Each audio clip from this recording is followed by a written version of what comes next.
शेतकरी मित्रांनो, वाळवीच्या संदर्भात माझ्या आधीचे व्हिडिओ तुम्ही बघितले असतील.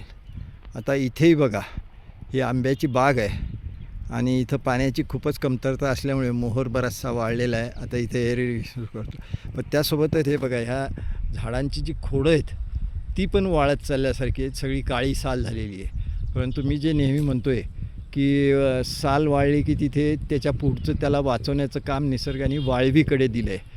तर ते इथे दिसून पडेल तुम्हाला की आता या झाडाची साल वाळली होती, तर इथे बघा तुम्हाला या झाडाची साल वाळवीने खाल्ली आणि खाली नवीन साल आली.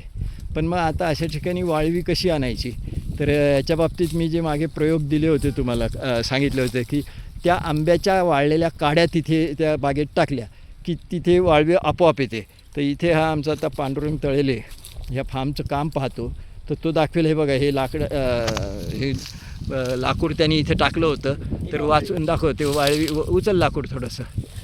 हे बघा, याला केवढी वाळवी लागली. ती माती बाजूला करते त्याच्यावर, म्हणजे दिसून पडेल. हे सगळी वाळवीची वाळवी येण्यासाठीचं हे आमिष होतं एक प्रकारे.